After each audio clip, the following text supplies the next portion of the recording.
မင်္ဂလာပါရှင်။တန်လွင်တို့ရဲ့ဝမ်းစာ podcast လေးကနေပြန်လည်ကြိုဆိုလိုက်ပါရရှင်။ဒီတစ်ခေါက်မှာတော့တန်လွင်တို့ Adore Mental Wellbeing and Care ရဲ့ co-founder နဲ့အတူတူနားထောင်ရအောင်ဆိုတဲ့ podcast လေးကိုစီစဉ်ပေးထားပါတယ်။မင်္ဂလာပါမဖုံးတင်ရေပြန်တွေ့ကြပြန်ပြီနော်။ ဟုတ်ကဲ့မင်္ဂလာပါမတန်လွင်ရေပြန်တွေ့ရဝမ်းသာပါရဲ့နော်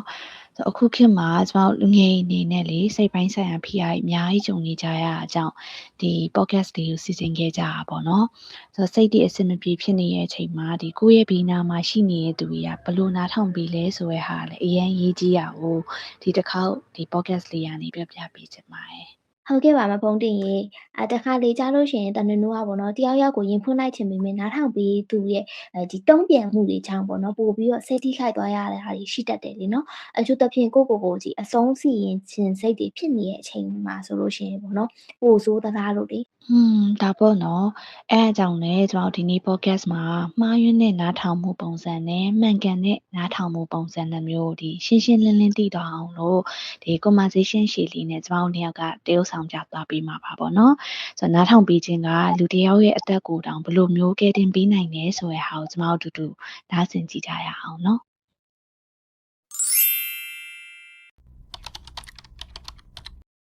ဖုံးတင်ကငါတကယ်ကိုစိတ်ပင်ပန်းနေခုတလောညဘက်ဆိုလို့ရှိရင်လုံးဝအိတ်မပျော်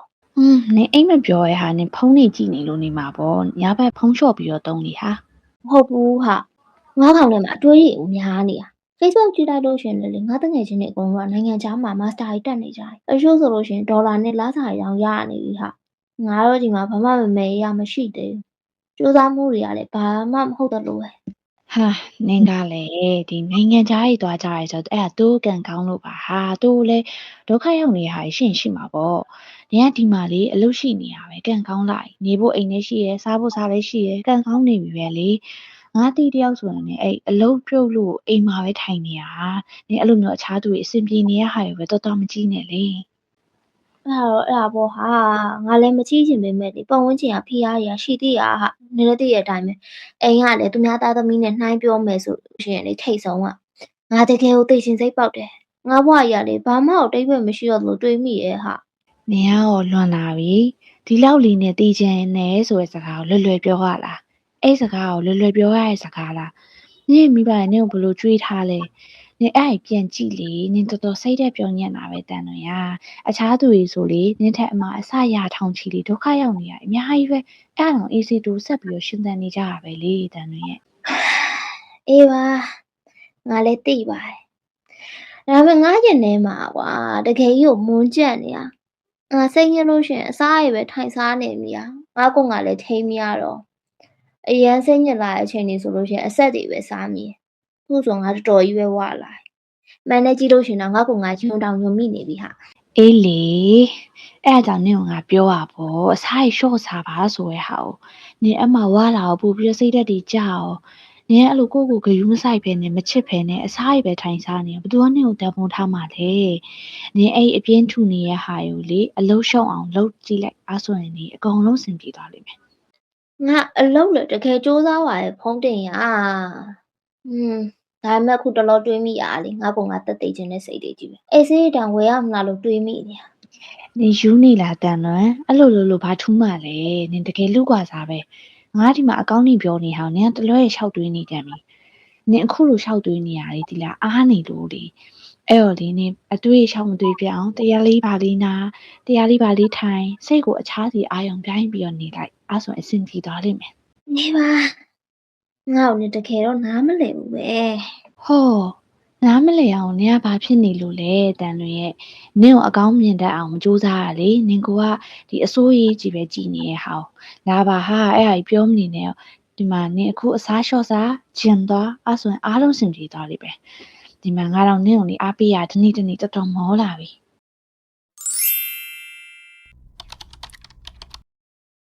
ဖုံးတင်ရငါတကယ်ကိုစိတ်ပင်ပန်းနေခုတလောညဘက်ဆိုလို့ရှိရင်လုံးဝအိတ်မပျော်တန်လွင်နဲ့အိမ်မပျော်ဘူးဆိုတော့နင်တခုခုတွေးစရာကြီးရှိနေလို့လားအေးဟာငါတငယ်ချင်းတွေကနိုင်ငံခြားမှာအောင်မြင်နေရမြင်တော့လေငါကောင်ကဘာမှသုံးမကြလို့ခံစားရတယ်ငါစူးစမ်းမှုတွေကဘာမှမဟုတ်တော့လို့ပဲဟာအင်းဘောသူများရဲ့အောင်မြင်နေတဲ့ဟာကိုကြည့်ပြီးတော့နင်ကိုယ့်ကိုပြန်တိုင်းရှင်မိရဲဆိုတကယ်စိတ်အားငယ်မှာပေါ့န နင်ဘယ်လောက်အဲ့ဟာကိုကြည့်ပြီးစိတ်တက်ကြနေရမလဲဆိုတဲ့ဟာကိုလေငါခံစားကြည့်လို့ရပါတယ်ဟာ အေးဟဲ့အိမ်ကလည်းသူများသားသမီးနဲ့နှိုင်းပြောငါတကယ်ကိုရှေ့ဆက်ဖို့မျှော်လင့်ချက်မရှိတော့သလိုပဲငါစိတ်ညစ်လို့ရှရင်လည်းစားရည်ကြီးတစ်ချိန်လုံးစားနေမိတာစားနေအောင်ခဏစိတ်သက်သာလို့ပဲဟာပြီးလို့ရှရင်လည်းငိုမိပြန်ရော နင်တကယ်ကိုပင်ပန်းနေရပဲတန်လွန်းအဲ့လိုလေစိတ်ညစ်ရဲ့အစားတောက်တွေနဲ့ဖြေဖြောင်းနေရတစ်ဖက်မှာနေအရန်စိတ်ညစ်နေရဲဆိုတာအရန်သိတာရဲ့နင်ကိုလည်းအဖြစ်တင်မတင်ပါနဲ့ဟာဒီလောက်ထိနင်လေးလံတဲ့ခံစားချက်တွေကိုထရောက်ထဲထမ်းထားရတော်တော်ခက်ခဲမှာပဲ အေးဟာငါတကယ်ကိုမခံစားနိုင်တော့ခုတလောတွေးမိနေရလေငါကတက်တက်အေးခြင်းနဲ့စိတ်တည်ကြည့်ပဲအိမ်စေးတောင်ဝယ်ရမလားလို့တွေးနေမိရဟာ တန်လွန်းနင်အဲ့လောက်ထိထီးကျန်ပြီးတော့ပင်ပန်းနေရလားအခုလိုလေငါ့ကိုယုံကြည်နေပြောပြပြရတယ်တကယ်ကျေးဇူးတင်နေသီလားဒီတော့အတွက်နင်တကယ်ပင်ပန်းနေခဲ့မှာပဲငါဒါယူမသိခဲ့ဘူးအခုလေငါနင့်ဘေးမှာရှိနေရဲဆိုတဲ့ဟာကိုသိထားနော် ပင်ပန်းတယ်ဆိုတာထက်လည်းငါကအသုံးမကျတော့ဘူးဆိုတဲ့အသိအရပိုကြီးနေတာဟာငါရှင်သန်နေရလဲဘယ်သူ့မှအကျိုးမရှိသလိုပဲငါအိမ်အတွက်လည်းဝန်ထုတ်ဝန်ပိုးကြီးလိုပဲဟာကိုကလည်းဝန်ထုတ်ဝန်ပိုးကြီးဖြစ်နေတာတနေ့ရဆိုလို့ရှရင်လေဆေးဆိုင်ရောက်တော့စဉ်းစားမိသေးရဲ့အိမ်ဆေးရည်ကိုသာငါတောက်လိုက်လို့ရှရင်ငါအေးအေးဆေးဆေးလေးနဲ့အိပ်ပျော်သွားမှာပဲလို့တွေးနေမိတာအဲ့အတွေ့အကြုံလေတကယ်ကိုကြောက်ဖို့ကောင်းတယ်ဟာဒါမဲ့လည်းငါစီမှာတခြားထွက်ပေါက်ဆိုတာမရှိတော့သလိုပဲ အေးပေါ့ငါနားလဲပါတယ်ဆိုတော့နင်အခုအဲ့လောက်ထိမျောလင်းချက်တွေအကုန်ဆုံးနေရအောင်ငါ့ကိုပြောပြမလားယင်အဲ့လိုထပ်ပေါက်တွေမရှိဘူးလို့နင့်ကိုခံစားရစေအရာကြီးကဘာကြီးကအဓိကဖိအားပေးနေရလဲ အားလုံးပဲဟာအဓိကတော့အနာဂတ်အတွက်ငါ့မှာဘာမှရေရေရာမရှိဘူးငါ့မှာအလုပ်ကလည်းအဆင်မပြေဘူးငွေကြေးရလည်းခက်ခဲနေမိသားစုကလည်းနားလည်မှုမရှိဘူးတငယ်ချင်းတွေအကုန်လုံးကလည်းနိုင်ငံခြားရောက်နေငါစူးစမ်းနေတဲ့ຢာတွေကအရာမထင်ဘူးဟာငါ့ကိုယ်မှာလည်းယုံကြည်ချက်လုံးဝမရှိတော့ငါစူးစမ်းနေရတွေကဘာအတွက်လဲဟာငါဆိုလို့ရှိရင်တစ်လျှောက်လုံးမရပ်မနာပဲစူးစမ်းလာခဲ့ရပင်ပန်းတာလည်းတအားပဲဒါမဲ့လည်းလေဘာမှဖြစ်မြောက်ဖြစ်မလာခုနကပြောသလိုပဲစိတ်ညစ်လာရင်စားရည်တောက်လျှောက်စားမိတယ်အဲ့လိုစားမိရကနေငါခန္ဓာကိုယ်ကငါပြန်မကြည့်ချင်တော့တန်တရားဆက်ဝိုင်းလိုပဲဟာဒီထက်ကနေဘလို့မှငါရုံထွက်နိုင်တော့မှာမဟုတ်ဘူး နင်ခံစားနေရရင်တကယ်လေးလံနေမှာပဲဆိုစူးစမ်းနေရရရှိပေမဲ့ဘာမှအရာထင်မလာဘူးဆိုတာရောဘယ်နင်အနာဂတ်ကိုတွေးပူနေရရင်ကိုမကြည်နဲ့တာရင်နဲ့ရန်သက်ရှုခတ်နေမယ်ဆိုတဲ့ဟာကိုငါခံစားမိရတိလားဒါမဲ့တန်လွင်ရဲ့နင်ကလေငါအတွက်ဆိုရင်အခြားသူတွေထက်ပိုတန်မိုးရှိတဲ့တငယ်ချင်းတယောက်နင်အခုလိုဆက်ပြီးတော့ရှိနေရအခုချိန်ထိစူးစမ်းနေရတကူကငါအတွက်အများကြီးဝမ်းသာစရာပဲဂုဏ်စရာပဲဆိုတာနင်သိရလားတန်လွင် တကယ်ပြောရလားဖွင့်ပြငါတစ်ခါလေအားလုံးအတွက်ငါဝန်တော့ဝန်ပိုကြီးဖြစ်နေတယ်လို့ပဲခံစားရတာဟာ မဟုတ်ဘူးတန်လွင်နင်ကလေဝန်တော့ဝန်ဖို့လုံးဝမဟုတ်ဘူးရဲ့ငါအတွက်ဆိုလဲဝန်တော့ဝန်ဖို့မဖြစ်ဘူးနင်ခုလိုခက်ခဲနေတဲ့အချိန်မှာလေငါစီကိုဒီလိုလာပြီးတော့ရှင်ဖွင့်ပေးရကိုငါကျေးဇူးတင်တာပြီဆိုငါနင့်ကိုဘာကြီးလို့ဟိုအိမ်မလုံးနဲ့ဒီဟာကြီးလို့ဆိုပြီးအကျဉ်းလေးဘာမှမပေးချင်ဘူးနင်စိတ်ထဲရှိရဲ့ဟာကြီးပဲအကုန်ထွက်သွားရဲ့ဒီပြောချင်တော့ပြောချပြငါ့ကိုနင်ရှင်ဖွင့်ချင်တော့ရှင်ဖွင့်ပြလို့ရတယ်ငါနားထောင်ပေးနေမယ်တန်လွင်ရဲ့ နင်တကယ်ပြောရလားဖွင့်ပြကျေးဇူးပဲဟာတကယ်တော့လေငါခုမှတသိထားမိရဒီစကားလုံးတွေကြားရဖို့ငါမသိစိတ်ကနေဘယ်လောက်တောင်စောင့်နေလဲဆိုတာမသိဘူးအိမ်မှာဆိုလို့ရှိရင်လည်းငါ့ရဲ့ပင်ပန်းမှုတွေကိုပြောပြရင်ငါပဲအလုံးမလုံးချင်လို့စင်ကြေပေးနေရလို့ထင်ကြတာဟာတငယ်ချင်းချို့ပြောလို့ရှိရင်လည်းဟာငါပဲစိတ်သက်ကြနေတာအကောင်းမြင်စမ်းပါတဲ့အဲ့ဒီခါကြလို့ရှိရင်လေငါရင်ထဲမှာပို့ပြီးတော့အထီးကျန်လာတယ်ဒီလားတကဘာလုံးကငါဘက်မှာလည်းရှိမနေဘူးငါဘက်မှာဘူးမှမရှိတော့လို့ပဲဟာ အေးပေါ့နင်တကယ်အားကိုးရမဲ့နေမှာပေါ့ဆိုတော့အနားမှာလူတွေရောက်ရှိရဲဒါပေမဲ့နင်းရဲ့စကားကိုတကယ်နားထောင်ပေးမဲ့သူနင်းကိုနားလဲပေးမဲ့သူမရှိဘူးဆိုတာတော့အထီးကျန်နေရရှိမှာမဟုတ်တော့ဘူး ဟုတ်တယ်အဲ့ဒါကြောင့်လည်းငါအစားအိမ်ပဲထိုင်စားနေမိရလေဘယ်သူမှငါ့ကိုနားထောင်မပေးတော့အစားတောက်တွေကပဲငါ့ကိုနှစ်သိမ့်ပေးနေလို့ခံစားရဒါပေမဲ့အဲ့ဟာရခဏပါပဲဟာပြီးရင်ငါ့ကိုငါပိုးချွန်လာအဲ့အချီးကျန်မှုတွေကလေငါ့ကိုညဘက်ဆိုလို့ရှိရင်တေချင်းတရားကိုပဲတောင်းတမိအောင်လုပ်တာဟာ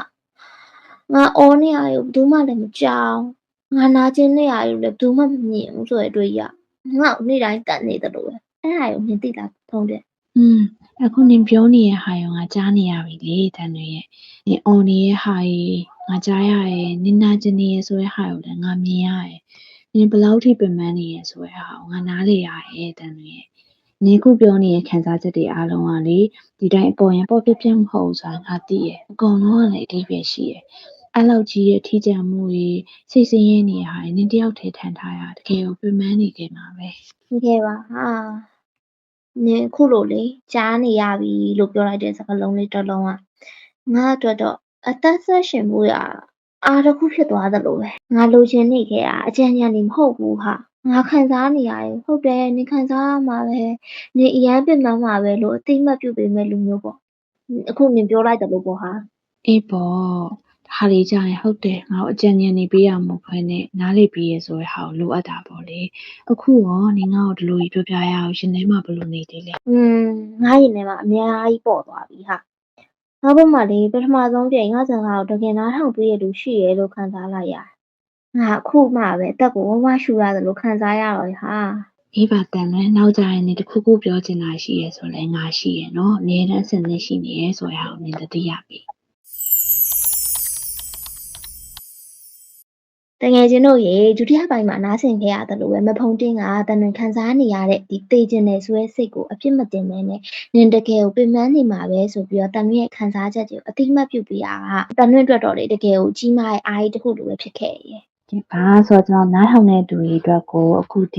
ီပြောခဲ့တဲ့ conversation လေးနဲ့ပတ်သက်ပြီးတော့ဝင်မြပေးခြင်းနဲ့ listening tip လေးတွေလည်းရှိရပေါ့နော်အတလက်စာရေးဝင်မြပေးရရင်ကျွန်တော်ပထမဆုံးကကိုယ့်ရဲ့ဒီတစ်ဖက်ကလာပြီးရှင်ဖွင့်တဲ့အခါတစ်ဖက်သူရဲ့နာကျင်မှုကိုအတိအမှတ်ပြုပေးပါပေါ့နော်တီးခြင်းနဲ့တယောက်ကစိတ်ညစ်တယ်လို့ပြောလာရဆိုရင်နင်ကယူနေရလားနင်ကစိတ်ထက်ပြောညံ့လာပြီလားဘာလို့ဒီလောက်လေးနင်စိတ်ညစ်နေရလဲစသဖြင့်ဒီလိုမပြောပါနဲ့ပေါ့နော်အဲ့ဒီစကားကြီးကတစ်ဖက်သူကိုပို့ပြီးတော့အဆင်မပြေဖြစ်စေတတ်တယ်ပေါ့လေအဲ့တော့ကျွန်တော်တို့ရဲ့ခံစားချက်တွေကိုနင်တကယ်ပင်ပန်းနေမှာပဲဘောနင်စိတ်ကြီးညစ်နေမှာပဲစသည်ဖြင့်ပြောပေးရအဲ့သူရဲ့နာကျင်မှုတွေသူရဲ့ခံစားချက်တွေကိုအသိမှတ်ပြုပေးရတဲ့တူတူပဲပေါ့နော်ပြီးတော့နောက်ထပ်တစ်ချက်ကကျွန်တော်ခံစားချက်တွေကိုဦးစားပေးပါပေါ့လ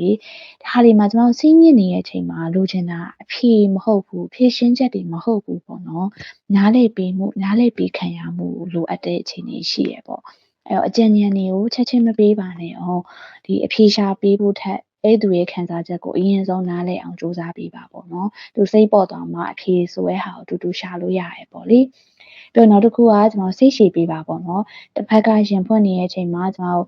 သူကစကားမပြောနိုင်မင်းနဲ့ငိုနေပဲဖြစ်ဖြစ်ငြိမ်နေပဲဖြစ်ဖြစ်ကျွန်တော်ပြောလေဆိုတာမျိုးမဟုတ်ဘဲနဲ့စိတ်ရှည်ရှည်လေးဆုံးပေးပါပေါ့လေဒါလေးမှာကျွန်တော်ဘက်ကစကားကြီးအများကြီးပြန်ပြောစရာမလိုဘူးပေါ့လေသူ့ကိုငြိမ်ငြိမ်လေးထိုင်ပြီးတော့ဘေးနားမှာရှိနေပေးရကိုကတစ်ဖက်သူတစ်ခုကအားရှိစေရပေါ့နော်နောက်တစ်ခုရေးကြီးတဲ့ဟာကကျွန်တော်နှိုင်းရှင်တဲ့ဟာကိုရှောင်ပေးပါပေါ့လေကျွန်တော်အများစုပြန်ပြီးတော့ပြောတတ်ကြငါတော့ဆိုအထက်တောင်ဖို့ဆိုရဲနင်သိလားဒါမှမဟုတ်ဘူးဆိုလဲနင်ထက်ဆိုးနေတဲ့သူတွေအများကြီးပဲနေရာမှာကံကောင်းသေးရစားရစကားမျိုးတွေကျွန်တော်ကအဲ့လိုမျိုးစကားရင်းနဲ့အားပေးတတ်တယ်ပေါ့လေဒါပေမဲ့ကျွန်တော်ကတယောက်နဲ့တယောက်ခံနိုင်ရည်မတူဘူးအဲ့တော့အခြားသူရဲ့ဒုက္ခကိုသူ့ရဲ့ဒုက္ခနဲ့နှိုင်းရှင်တာမလုပ်ဖ ೇನೆ ပေါ့လေဒီခံစားချက်လေးကိုပဲအတိအမှတ်ပြုပေးဖို့လိုရပေါ့နော်ပြီးတော့နောက်ဆုံးတစ်ခုကကျွန်တော်ဝေဖန်တဲ့ဟာကိုရှောင်ပေးပါပေါ့လေခုနဆိုရင်ကျွန်တော်ဒီစိတ်ဖိစီးမှုတွေကြောင့်အစားရည်ပူစားဖြစ်လာပြောတဲ့အခါမှာကျွန်တော်ဝါလာတဲ့ဟာကိုဘာလို့ဝါလာလဲနင်ဘာလို့ဒီလိုလုပ်နေရလဲဘာလို့အစားရည်စားနေရလဲအဲ့လိုမျိုးမမေးပါနဲ့ပေါ့လေအခုလိုလုပ်နေတာသူရဲ့စိတ်အဆင်မပြေမှုတွေစိတ်ဒဏ်ရာကိုကုသဖို့အတွက်စူးစမ်းနေတဲ့နေ့တစ်ခုလည်းဖြစ်နေတတ်တယ်ပေါ့နော်အဲ့တော့တစ်ဖက်သူကဘယ်လိုပုံစံပဲဖြစ်နေနေကိုကသူ့ရဲ့တငယ်ချင်းပဲသူ့တက်ရှိနေပြီးမယ်နားထောင်ပြီးမယ်ဆိုတဲ့ဟာမျိုးလေးနဲ့ပဲရှိနေပေးပါပေါ့လေအဲ့တော့ဒီလိုမျိုးနားထောင်ပြီးခြင်းတစ်ဖက်သူကိုငါရဲ့စကားကိုနားထောင်ပြီးမဲ့သူရှိပါလားငါဘောကတမိုးရှိပါလားငါတယောက်တည်းမဟုတ်ပါလားစသဖြင့်ပြန်ပြီးတော့တွေးမိစေရပေါ့နော်အဲ့တော့မှန်ကန်စွာနားထောင်ပြီးခြင်းကကျွန်တော်စိတ်အဆင်မပြေရဘူးလေတတ်တာစီသလိုပဲဒီစိတ်ပင်ပန်းမှုရဲ့နောက်ဆက်တွဲဖြစ်လာတဲ့ဒီအဆုံးစီရင်ခြင်းဆိုတဲ့အန်ဒီယာကနေပါကောက်ွယ်ပေးနိုင်တဲ့ထိရောက်တဲ့နည်းတစ်ခုပဲဖြစ်တယ်ပေါ့နော်အဲ့တော့အချင်းချင်းတေချာလေးကျွန်တော်တငယ်ချင်းပဲဖြစ်စေမိသားစုပဲဖြစ်ဖြစ်အချင်းချင်းတေချာလေးမှန်ကန်တဲ့နည်းလမ်းလေးနဲ့နားထောင်ပေးကြရအောင်ပါနော် ဟုတ်ကဲ့ပါမယ်ဖုန်းတင်အခုလိုသေချာလေးရှင်းပြပေးသွားတဲ့အတွက်တကယ်ကိုကျေးဇူးအများကြီးတင်ပါတယ်ရှေ့မှာလည်းတငယ်ချင်း2ယောက်ရဲ့စကားပြောခန်းလေးကိုနားထောင်ပြီးတော့နားထောင်ခြင်းအတတ်ပညာဘယ်လောက်တောင်အရေးကြီးတယ်ဆိုတာကိုသိရှိသွားလောက်ပြီလို့မျှော်လင့်ပါတယ်ရှင်ဟုတ်ပါတယ်နားထောင်နေသူတွေနဲ့မှတ်ထားမှလေးကကျွန်တော်စိတ်ညစ်နေတဲ့သူတယောက်ကသိချင်တဲ့စိတ်ညစ်တယ်လို့ပြောလိုက်အဲ့သူကတသက် drama ကြီးခင်းနေရ attention ရှာနေတာစသဖြင့်လူစိတ်ဝင်စားနေအောင်လုပ်တာမဟုတ်ပါဘူးပေါ့နော်သူတကယ်အကူအညီလူနေရလည်းဖြစ်နိုင်တယ်ပေါ့အဲ့အချိန်မှာအပြစ်တွေတင်တာအကြံပေးနေရတဲ့နေခံစားရမမဟုတ်နေကနားထောင်ပြီးမယ်ဆိုတဲ့စကားတစ်ခွန်းအဲ့သူတက်ကိုအားရင်ဖြစ်စေနိုင်ပါတယ်ဟုတ်ပါတယ်နားထောင်ပေးတဲ့သူတယောက်ရှိနေရဆိုရုံနဲ့တစ်ဖက်လူအတွက်ကဘာကြီးတစ်ခုလုံးပြောင်းလဲသွားပြီးနိုင်တယ်ပေါ့နော်အခုလိုနားထောင်နေကြတဲ့တငယ်ချင်းတွေထဲမှာလည်းစိတ်သက်သာနေတဲ့သူတွေရှိလို့ရှိရင် you are not alone ဆိုတာလေးကိုအမြဲတမ်းသတိရစေချင်ပါတယ်ဒီနေ့ focus လေးကိုအဆုံးထိနားထောင်ပေးကြတဲ့အတွက်လည်းအားလုံးကျေးဇူးတင်ပါတယ်ရှင်နောက်ပတ်တွေမှာလည်းစိတ်ဝင်စားဖို့ကောင်းတဲ့အကြောင်းအရာတွေကိုဆက်လက်ပြီးတော့တင်ဆက်ပေးသွားမှာမို့လို့စောင့်မျှော်ပေးကြပါအောင်နော်ကဲပါအားလုံးပဲစိတ်ရောကိုယ်ရောအဆင်ပြေကြမှာကြပါစေရှင်